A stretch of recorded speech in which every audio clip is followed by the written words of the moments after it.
Welcome back to part 3 of refurbishing my Meddings M4 pillar drill. Today we're going to be taking a look at the pulley, the drive pulley from the motor, which is in a poor condition. We're going to have a look at some drawings and see how we can fix that. So you can see here the damage to the 5/8 shaft on the motor. That got damaged because the pulley wasn't fitting properly. So we're going to have to dress that. The good news, however, is that the bottom part of the shaft is fine. Also, you can see the keyway is damaged. Have a closer look at the pulley. You can see here that the keyway has split right through the casting there. The whole thing is loose on the shaft, as you'd expect. Interesting to work out why this damage happened in the first place, and for that we definitely need the drawings. Now sometimes it is helpful to draw things out to scale, and today I've done that with the pulley here. Here's the drive pulley, the motor drive pulley shown in red in cross section. So you've got the 1, 2, 3, 4, 5 steps, the 5/8 bore with the socket head cap screw there. In blue, you've got the motor shaft. Although this isn't actually the outline of the motor, it does represent the outline of the cage which holds it, the soft mounting, and that shows that actually, as it was installed, the pulley, allowing for a small clearance, sits in this position. And clearly something is wrong, because you've got the bore of the pulley here, and you've got the shaft here, and there's a very poor overlap there with the socket head cap screw right on the end. The reason for that is that this isn't the original motor. I looked at the parts catalogue, and there's a line drawing in there showing the motor shape, and it looks more like this with a rounded end. It would have been a 3-phase motor, I'm sure, and with that body shape, it would allow the motor to come right up close to the pulley like that. And you can see that as soon as you do that, the pulley and the motor fit together nicely, and the full length of the pulley bore is over the top of the shaft. So that's the way it should have been. That would have been a 3-phase motor, a smaller, probably a smaller diameter. So the problem here was that in changing the motor for a single-phase motor with a different profile, it just didn't sit correctly. So no wonder the shaft was damaged, no wonder the bore cracked, and you can imagine with the loads on this pulley quite offset, there was a recipe there for disaster. So that's why I think this failed, and that's why somebody put some more set screws in there to try and keep it on the shaft, and also why the keyway worked loose and damaged the shaft. So the question is what to do about it. You could say, well, let's go and purchase a 3-phase motor and a new pulley, but that would be quite expensive, and I don't really want to spend that amount of money.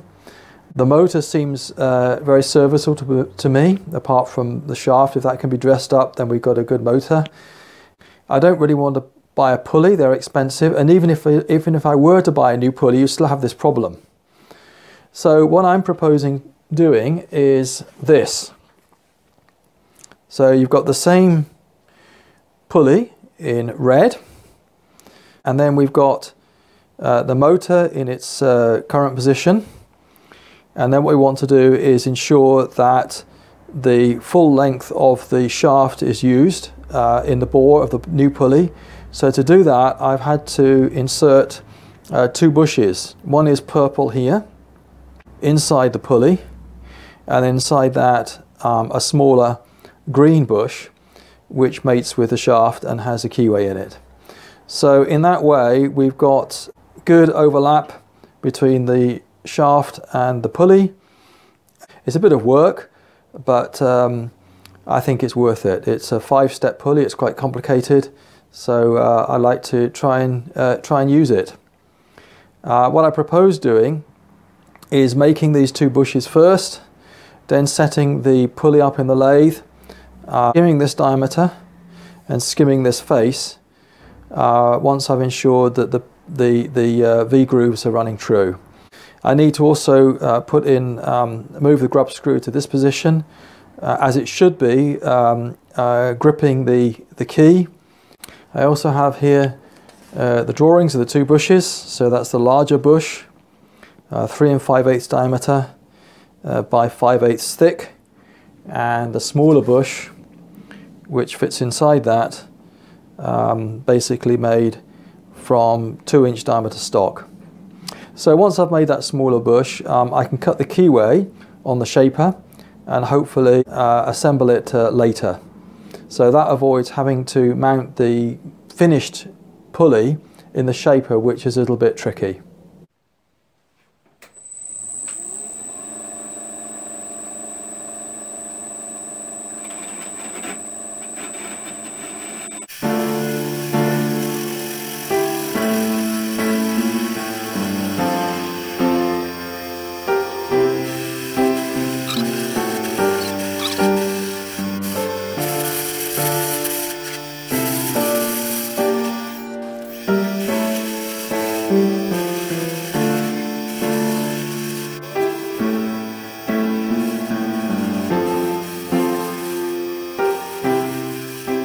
Set the top slide at an approximate angle for cutting the taper on the larger bush.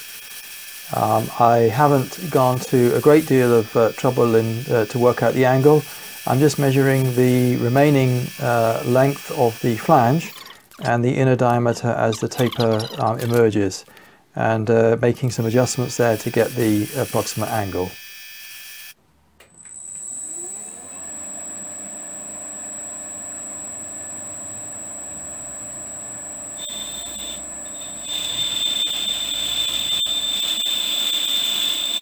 So here we are opening up the bore on the larger bush, nearly to size now. You'll notice that my boring tool is an old broken tap, repurposed. This works very well. I have a number of these, and it's a good way of using broken taps and drills.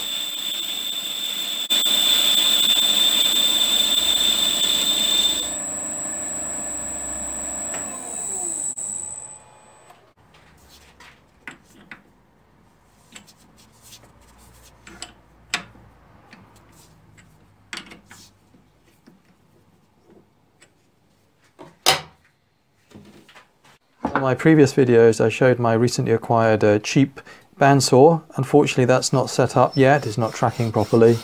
So I'm using a tried and trusted method of cutting with my hacksaw. It works quite well actually if you rotate the work and keep things in line, and you can create quite a straight cut.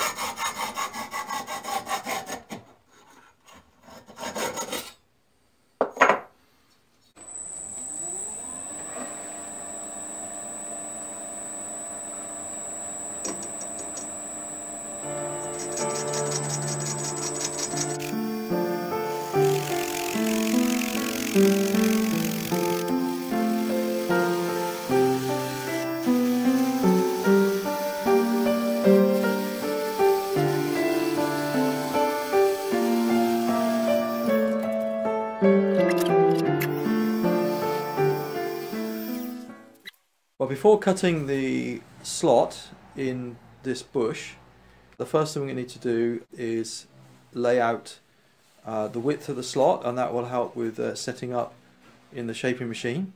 So first of all I'm going to scribe the diameter. So I've just converted from imperial to metric because actually it works out easier in metric. So the diameter is 92.5 millimeters, so that means halfway up from the base is 46.25. So I've just set that accurately, and we can scribe that line in now.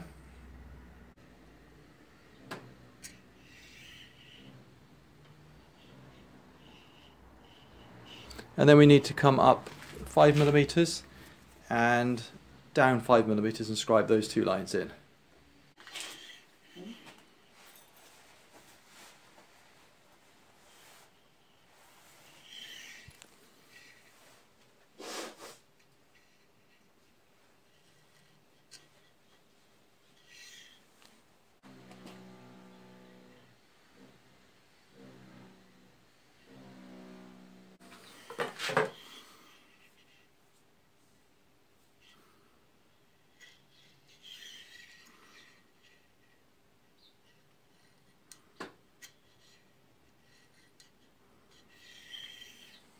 Okay, we've got the shaper set up. So we've got one clamping bolt up through the center, and this piece of stock at the end here to stop it from sliding. And what I'm going to do is just rely on lining up the scribe lines with the T-slots. There isn't a need for this to be high precision. That's sufficiently accurate for what we're doing here. And so we'll just line that up to make sure that everything is square with the axis of the machine, and we can clamp that down. I've pushed the ram out of the way so we can get clear sight of what we're doing. Okay.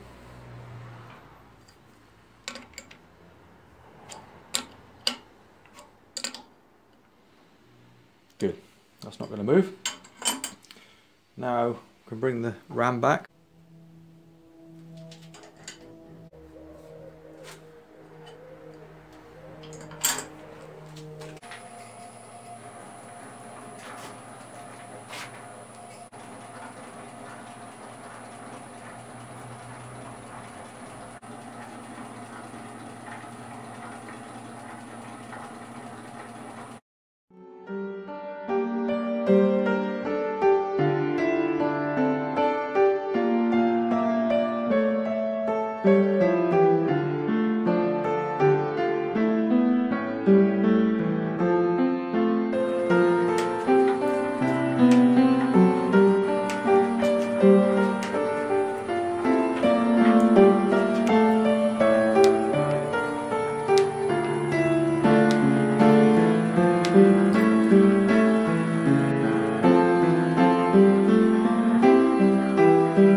Okay, there we are, our slot complete. Just ready for deburring now, and then on to the next stage.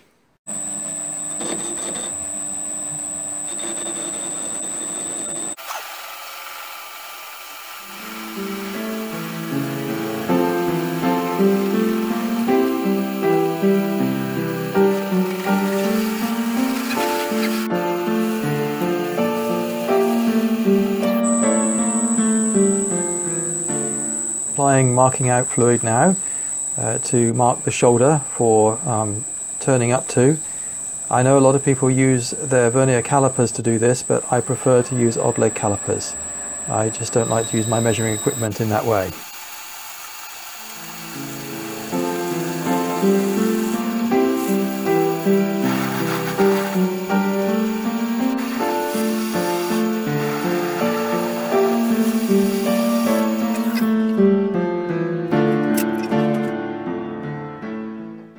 Closing in on the final 1-inch diameter, a couple more checks with the micrometer, and we will arrive on size.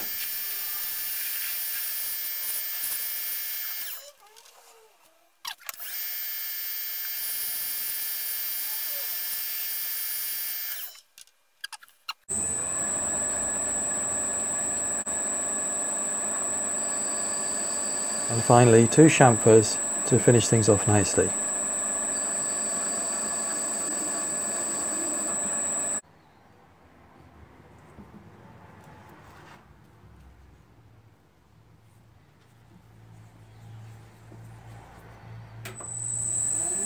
It may not be clear from this view, but this piece of stock already had a center in it, which is not going to be concentric with the surfaces I've just turned.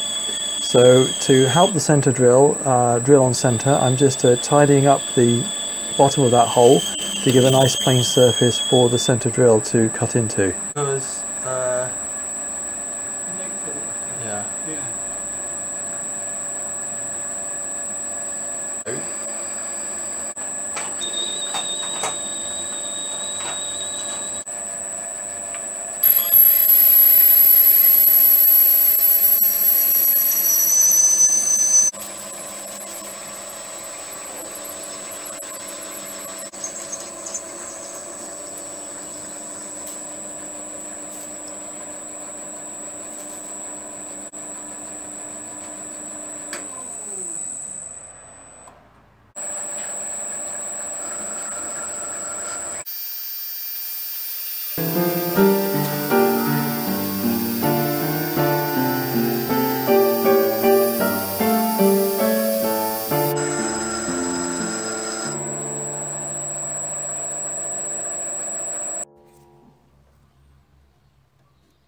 Although I use them in my apprenticeship, I don't actually have telescopic bore gauges, so I just use a good quality internal caliper with my micrometer, and I find with a good surface finish and delicate feel, you can actually get good results and measure quite accurately. Just takes a bit of practice. Well, I haven't quite finished this job today. I was hoping to bore this inner bush to size. Within a few thou of it, I've decided that it's a bit late in the day and it's not a good idea to rush a job like this. So I'm going to pause here, finish this video, and hopefully next time we will finish the repair on this pulley. Hope to see you next time.